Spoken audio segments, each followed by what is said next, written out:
Oregon's public universities are raising tuition for undergrad students, what Tina Kotek is doing in response, and how local universities are impacted. Plus, with the Real ID deadline approaching, we're sharing what alternatives you need if you don't already have a Real ID. And this morning, we are tracking some wet weather moving into the region, but we'll see increased clouds today and some more mild temperatures. I'll talk more about it coming up. Live, local, late breaking. This is NewsWatch 12 this morning.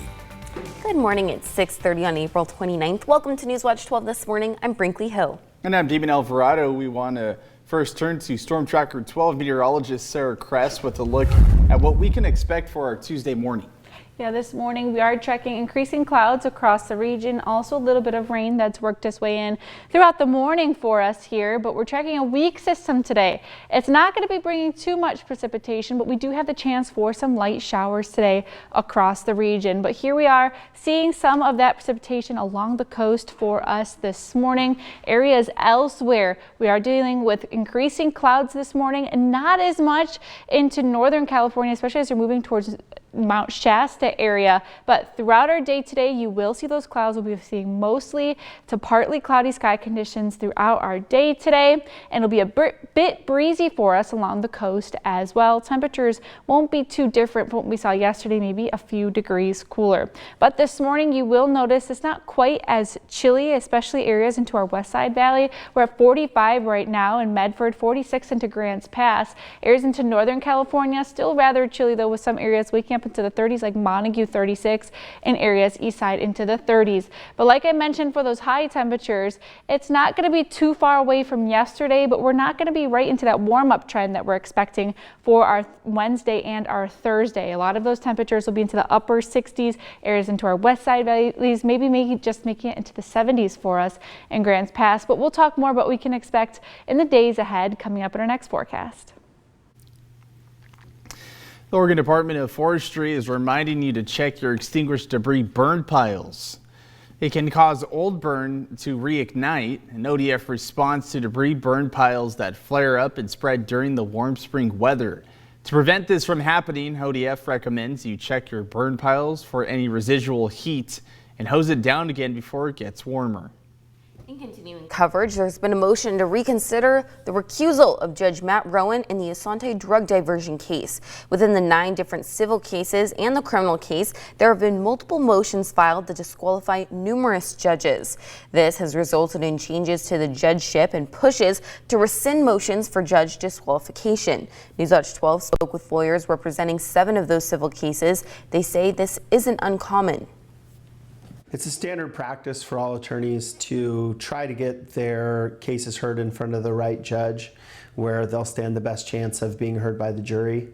We thought it was important to have continuity with Judge Bloom.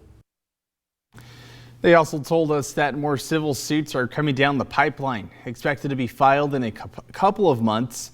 At the moment, the first 2 civil cases are on pause until Schofield's criminal trial concludes, and Lindhorst expects those motions to be coming for their cases as well. New this morning, the Oregon Senate has passed Senate Bill 974, which will speed up housing production in urban areas throughout the state. The bipartisan bill will set a 90-day deadline for decisions on land development applications for housing.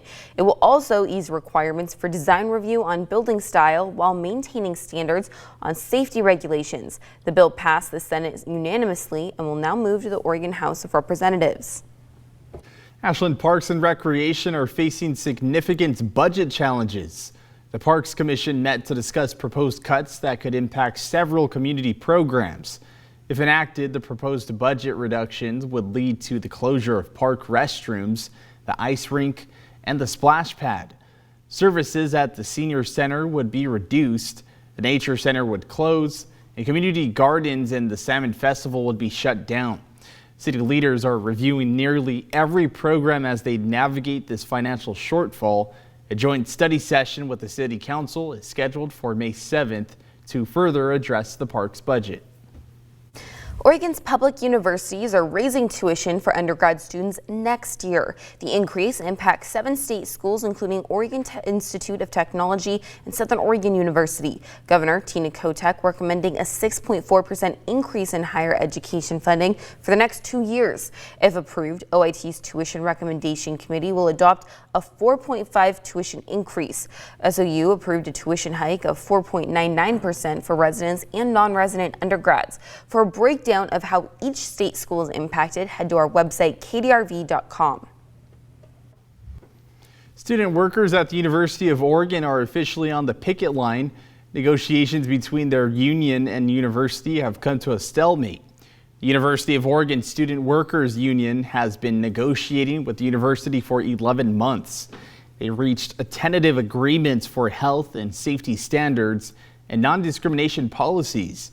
But student workers say one of their biggest frustrations is not being paid on time. It's hard to even get to class, but I was working on campus and I started working on October 7th. I wasn't paid until November 25th. There is a 2-week period there where I had been working for over a month and still hadn't been paid. I had literally $15 in my bank account.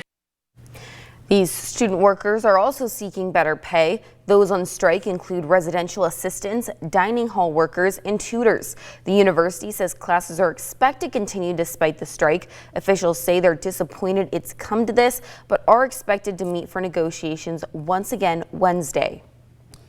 Real IDs look like a regular driver's license, but feature a gold star. If you don't have a real ID by the deadline, you'll need another form of federally accepted identification to board a flight. That deadline to get your real ID is approaching fast.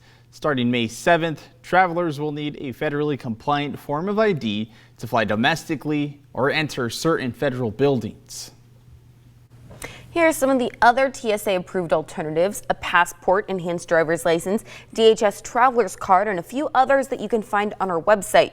If you still need to head to the DMV to get your ID, here's what you need to take with you: proof of identity and date of birth, social security number, and 2 different printed forms of proof of address. The DMV says TSA will not accept the temporary paper card given. Only residents 18 years and older will need the real ID or other form of TSA-approved identification. The DMV has seen greater demand at many offices, and they recommend you get it now. If you take I-5 exit 30 onto Biddle Road for your commute home or commute to work, you may have to find an alternative route as the exit is scheduled to be closed overnight. Take a look at your screens now. You can see the closure on northbound exit 30. The closure will be in place from 9 p.m. tonight to 6 a.m. tomorrow. Detours are marked on Bullock and Poplar roads.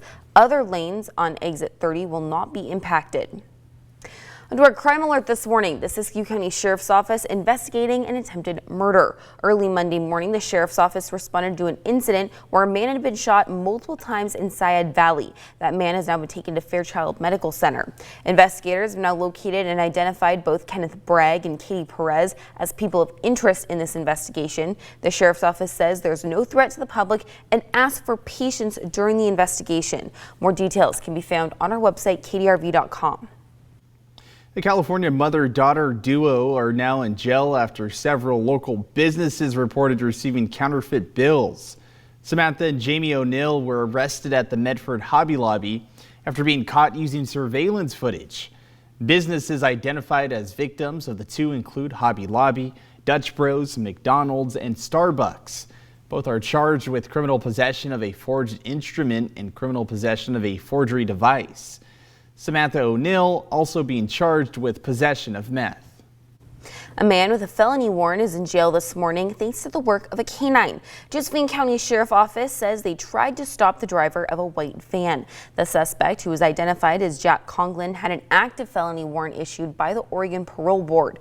Conklin drove away from the Sheriff's Office, then ended up running on foot. The Sheriff's Office deployed Canine Yana to catch Conklin, and he's now been arrested and treated for a dog bite sustained during his apprehension. A new study from Oregon State University shows that artificial intelligence can help students become more creative writers, but only if teachers show them how to use it. In the study, 31 creative writing students were split into 3 groups. One group didn't use AI at all. Another group used ChatGPT without any help or training. The third group used ChatGPT after watching about 20 minutes of video lessons. Experts looked at the students' writing and found that the third group, the one who had the training, were the most creative. The group that used AI without any help didn't do as well. The study also found that students who were already strong writers didn't get much help from using AI without support. There is only 5 days left to get your ticket for Dancing with the Rogue Valley Stars. It's on Saturday. Tickets are on sale now, and there are 2 show times you can choose from. That's 1 p.m. and 6 p.m. Now, if you buy that ticket, you'll be able to see us dance for our hip hop squad. Again, there's only 5 days left if you would like to donate and help us raise money for Sparrow Clubs. If you want more information on what that is, you can head to our website. We've done some feature stories on some of their sparrows this year, but truly really excited. We've been working really hard to make sure that this hip hop squad is going well. You definitely won't want to miss out on that. We're working hard. We're looking great.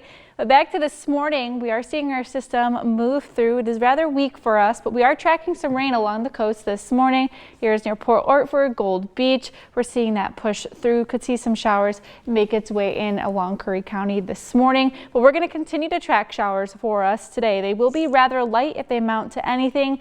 And we'll see increased cloud coverage around the region. Temperature-wise, we'll still be feeling pretty similar to yesterday, just maybe a couple degrees cooler. Now, warm-up is on the way. So coming up in about 7 minutes, we'll talk more about what to expect the rest of this week.